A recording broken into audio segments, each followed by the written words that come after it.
Мы живем в эпоху, когда люди думают, что они знают все, но вот подсказка – они не знают. На самом деле, каждый год появляется что-то, что подчеркивает то малое, что мы действительно знаем о мире. Люди, которые иногда делают заявления о мире, которые заставляют задуматься, правы ли они или просто совершенно сумасшедшие. Некоторые из этих людей, те, кто видит вещи в небе, делают фотографии или видео и пытаются доказать то, что они видели. Это сделано, вы будете удивлены количеством записей, которые существуют о странных явлениях на небесах. Вот вы видите странные явления в небе, запечатленные камерами. Номер 1. Красное явление неба. Представьте, что вы находитесь вместе ночью, все кажется нормальным, пока внезапно небо не начинает трансформироваться. Раньше было совершенно темно, но теперь оно приобретает красный оттенок, который простирается во все стороны. Если вы рыбак, вы знаете, что красное небо на рассвете или закате может быть предвестником удачи или неудачи. Так что же произошло в этом случае? Это событие произошло в 2024 году в Китае, и оно было полностью реальным.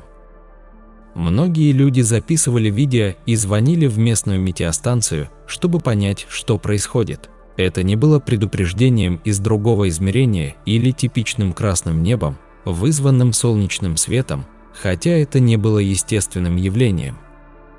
Вообще-то, это была лодка неподалеку. Красный свет, который испытывал корабль перед отправкой в открытое море, взаимодействовал с частицами в атмосфере, что привело к явлению, известному как рассеивание Рейли.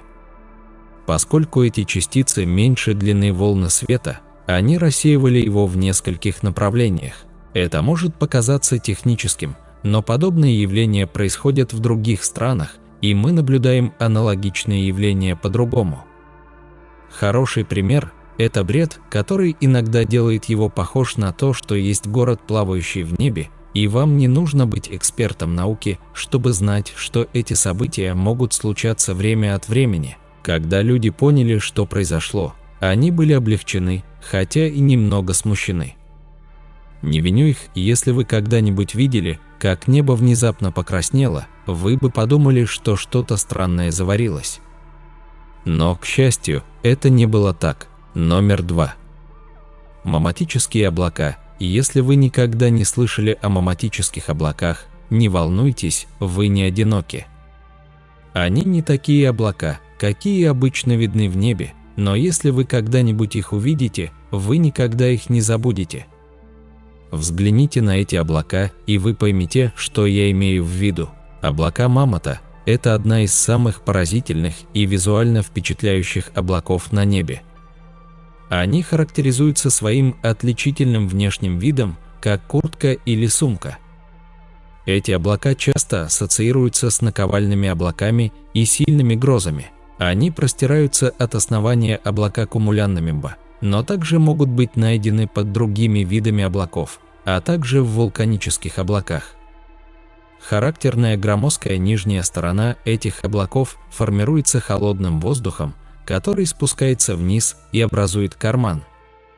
Не то что облака, поднимающиеся из-за конвекции горячего воздуха. Согласно времени суток и углу света, облака могут приобретать яркие оттенки розового, оранжевого и золотого цвета при восходе солнца или закате, что делает их любимой мишенью для фотографов и охотников на штормы, которые часто следуют за ними в надежде запечатлеть их впечатляющее формирование. Хотя они не являются прямым индикатором опасной погоды, они, конечно, напоминают нам о непредсказуемости природы и ее способности создавать удивительные шоу в небе. Номер З. Теперь давайте поговорим о одной из самых красивых вещей, которые можно увидеть в небе, сияющих. Единственное печальное в этих световых шоу – это то, что они не происходят везде в мире. Обычно их можно увидеть в таких холодных погодах, как Исландия, Аляска, Россия и некоторые другие ключевые точки. Северное сияние – это один из самых известных вариантов этих световых шоу, и многие люди путешествуют на большие расстояния, чтобы увидеть их хотя бы раз. Синие сияния являются результатом изменений в магнитосфере Земли, вызванных солнечным ветром. Короче говоря, частицы в этой части атмосферы рассеиваются в разных направлениях, вызывая выделение ими определенных цветов и появление различных форм. Независимо от того, как они формируются, результат действительно красив, так как полярные сияния могут иметь все виды форм, размеров и цветов. Поэтому люди так к ним притягиваются. Это одно из тех природных чудес, которые каждый должен увидеть хотя бы раз в жизни. Самое впечатляющее, если посмотреть на него сверху, например, с Международной космической станции, то можно увидеть совершенно другие измерения его красоты. Номер 4. Посмотрите на эту фотографию, что это, по-вашему? Согласно этикетке, это фотография, сделанная в России, которая якобы удивила весь мир. Правда. Я не помню ничего из России, что так меня поразило в то время.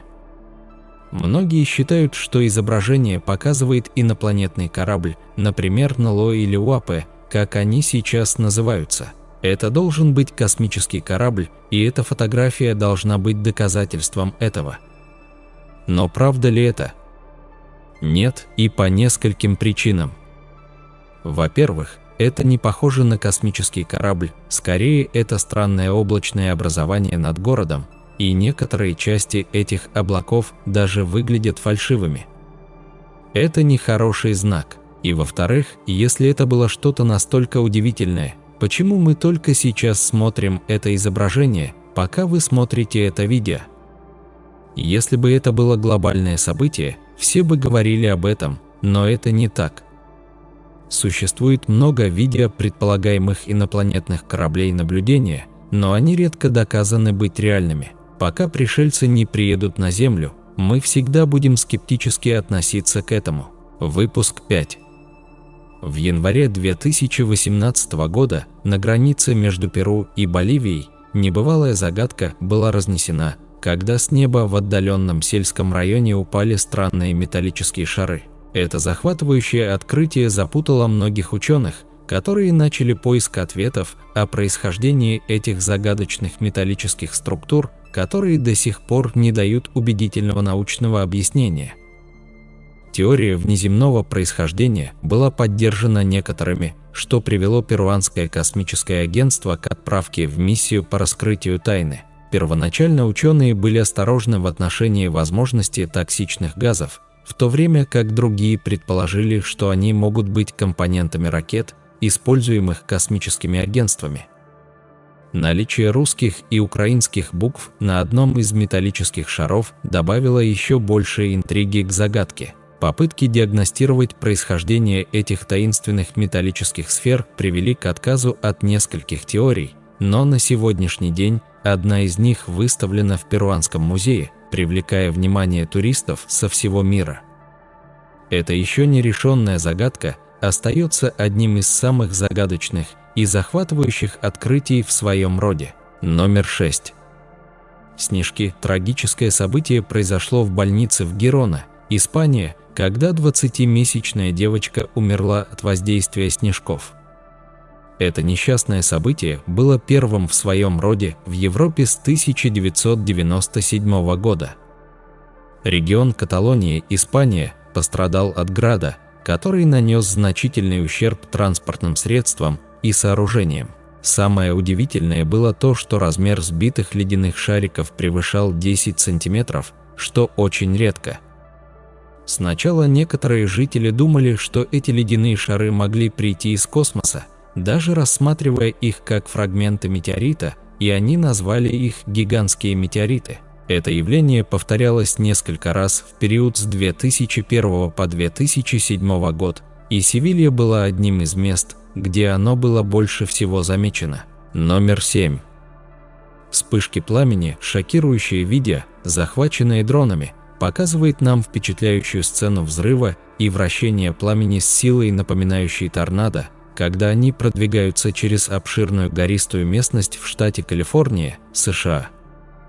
На видео человек описывает сцену из своего вертолета как самый большой торнадо, который он когда-либо видел. Размеры вихрей огня варьировались от менее чем 30 сантиметров до более 500 футов в диаметре, а мощность больших вихрей напоминала мощность маленьких торнадо. Сухие виды топлива, получаемые от деревьев и растений, в сочетании с потоками, возникающими из-за экстремальной жары в результате теплых погодных условий, способствовали усилению этих вибраций.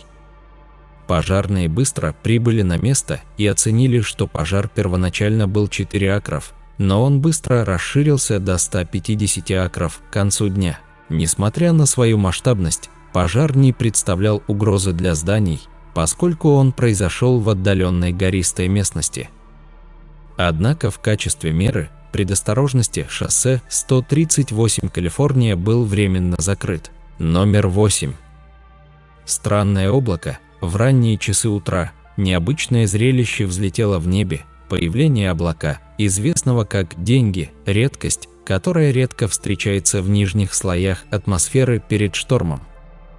Удивительно, но эти облака могут достигать тысячи километров в длину, иногда образуя до 8 последовательных колец. Обычно этот тип феномена наблюдается в таких местах, как Австралия, США и Германия.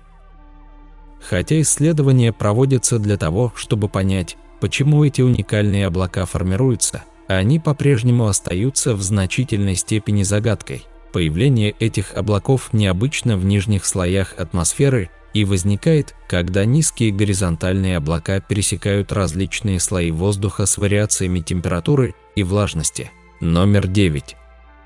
Странный самолет в Калифорнии. Этот странный самолет был сфотографирован в штате Калифорния. Он называется и имеет возможность облететь Землю за полчаса, будучи одним из самых секретных проектов американской авиации.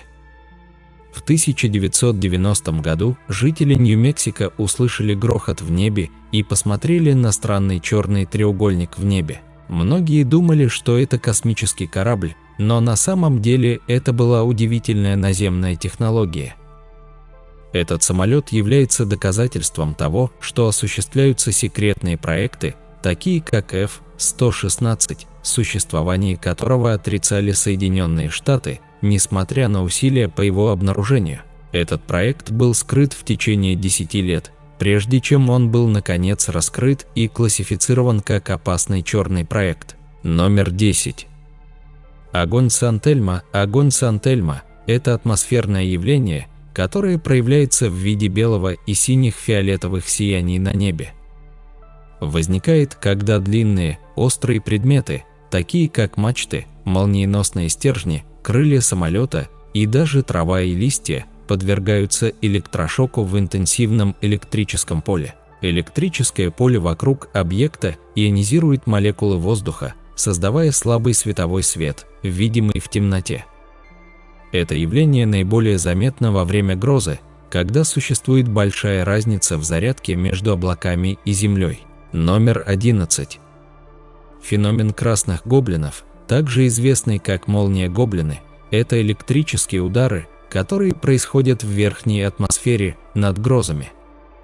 Они характеризуются красным цветом и вызваны электрическими ударами в регионах, возвышенных над штормами. Вопреки обычной молнии, которая происходит под облаками, красные гномы происходят далеко над ними и производятся из-за явлений холодной плазмы, которые взаимодействуют с более теплыми температурами в атмосфере. Номер 12.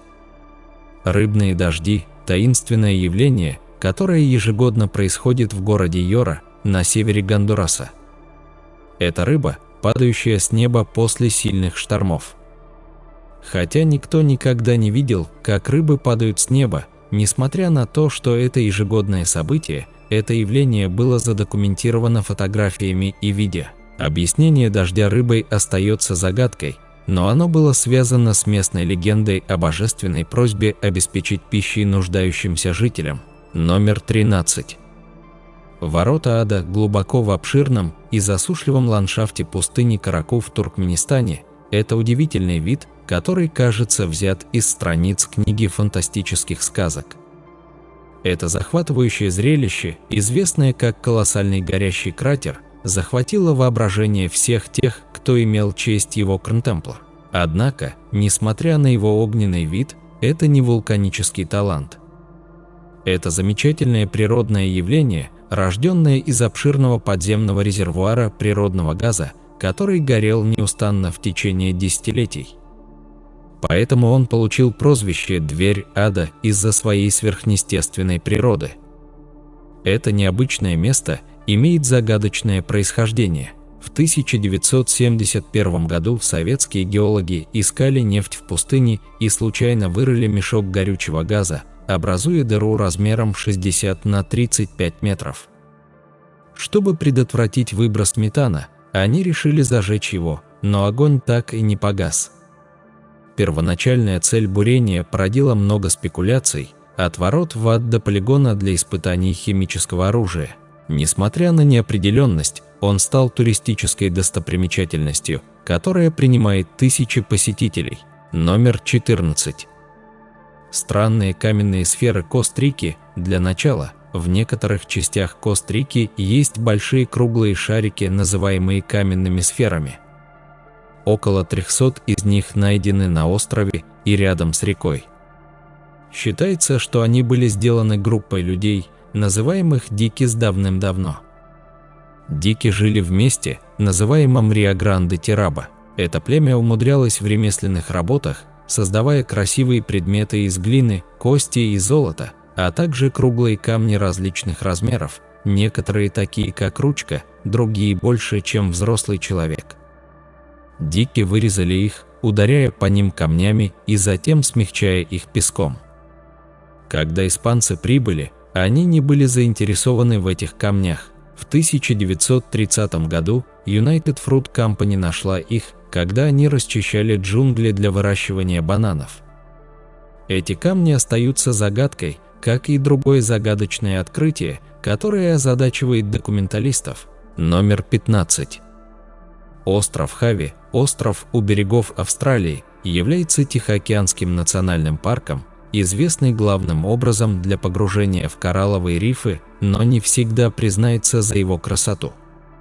В 1964 году французский фотограф по имени Роберт Лиссар захватил изображение гигантского существа около залива Стоуньяин.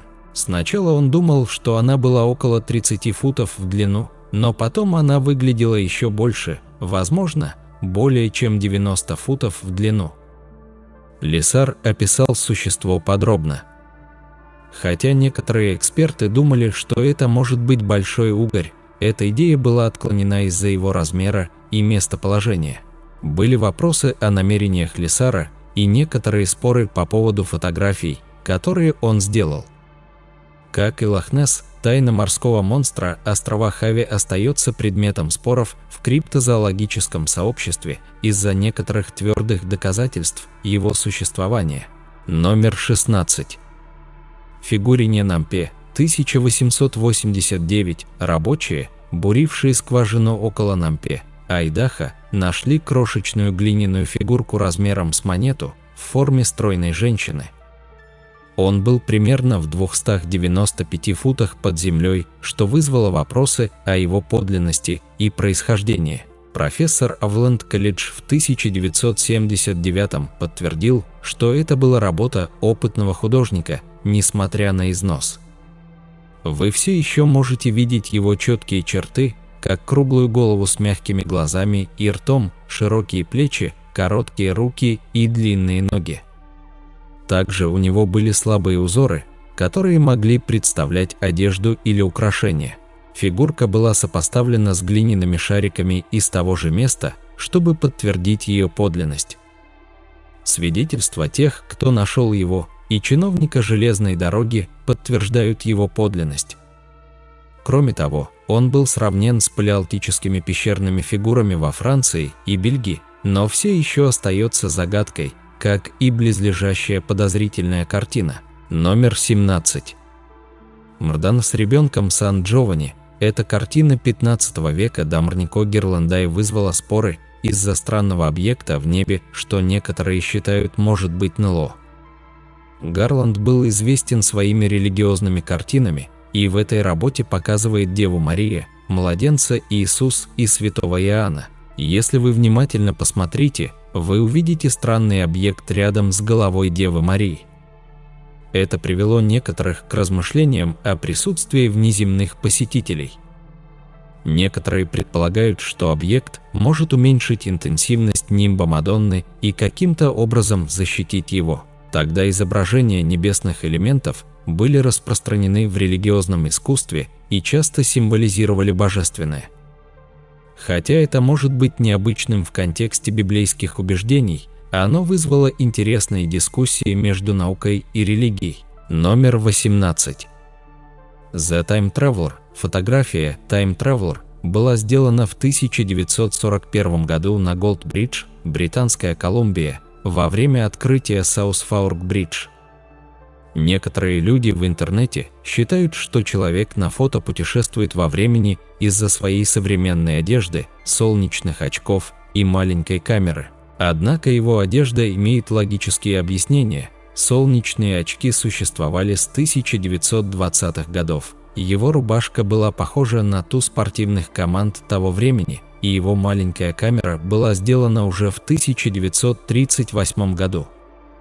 Феномен путешествия во времени является популярной темой в интернете и обсуждается на конференциях с 2011 года. Номер 19. Самая яркая фонарная в мире. Здесь у вас есть настолько мощный фонарик, что даже петухи путают свой свет с восходом солнца. Это Imalent MS-32, также известный как самый яркий в мире фонарик.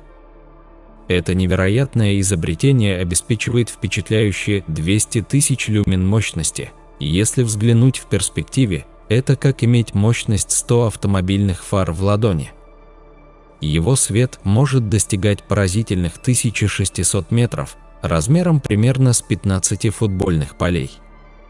Оснащенная усовершенствованными вентиляторами охлаждения, MS-32 остается прохладным даже при работе на этих 200 тысяч люминов. Он имеет несколько режимов яркости, включая режим турбо, который предлагает максимальную производительность в течение короткого периода времени, прежде чем уменьшить до 40 тысяч люмен, которые могут удерживать до 40 минут. Не беспокойтесь о том, что у вас закончится батарейка, так как его зарядное устройство типа с мощностью 100 Вт может полностью перезаряжать ваш аккумулятор всего за 2 часа. Как если бы этого не было достаточно, этот фонарик построен как танк, изготовлен из аэрокосмического алюминиевого сплава и с сертификатом водостойкости IP56, что делает его способным выдерживать все, что природа бросает на него. Однако в неправильных руках этот фонарик может привести к серьезным авариям, особенно если он используется в неподходящих местах.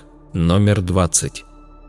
Счастливчик наткнулся на редкий сапфир 834 карата. В 2022 году австралийский охотник за драгоценностями Марпи нашел невероятный сапфир 834 карат во время простого прогулки по камневому полю Квинсленда.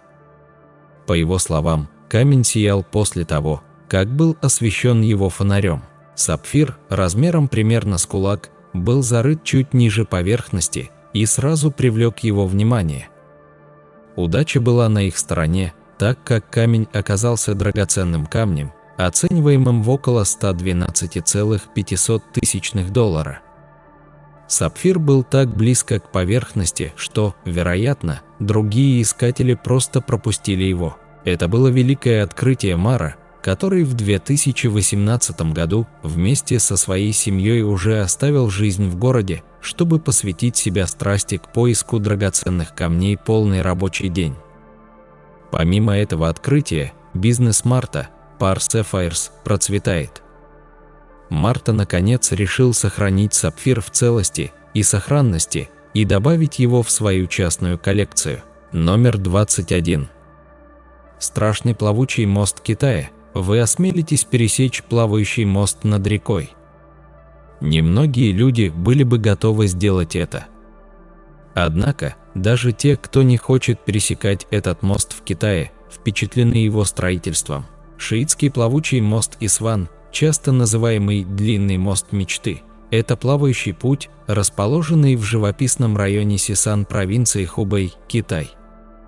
Простирается на 500 метров вдоль реки Иньян, позволяя водителям путешествовать непосредственно по поверхности воды. Наблюдать за движением моста, когда его пересекают машины, может быть довольно болезненным. Построенный из ряда понтонов, соединенных стальными балками, мост предназначен для поддержки транспортных средств весом до 2,8 тонн и стабилизирован с помощью водяных кузовов для дополнительной безопасности. Со времени открытия в 2016 году многие автомобили пересекли мост, но существует строгий предел скорости 20 км в час, который имеет решающее значение для предотвращения больших волн и обеспечения безопасности при путешествии по мягкой воде, которые качнутся. Вы бы хотели проехать через этот мост? Номер 22. Тайный врезок, резкое падение поверхности в подземные пустоты долгое время было геологической загадкой. Однако дроны с специализированными камерами снимают эти загадочные признаки, посылая глаза в небо для более безопасного изучения. Дроны раскрывают секреты затопленных водоемов по всему миру. В Китае они исследовали Шос Тьен-Кен, один из самых глубоких водоемов, показывая роскошный оазис с водопадами и озерами. В Мексике, в Глундрине-склоне, на глубине 1193 футов обнаружены сложные сталактитовые образования. На Андаманских островах они обнаруживают голубую дыру с руинами, окаменелыми сетками и уникальной морской жизнью.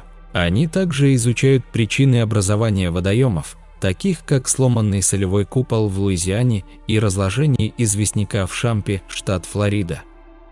Дроны предлагают уникальный взгляд на эти геологические чудеса, и даже любители захватывают невероятные изображения, такие как почти идеальная круглая гватемальская водоемка. Номер 23.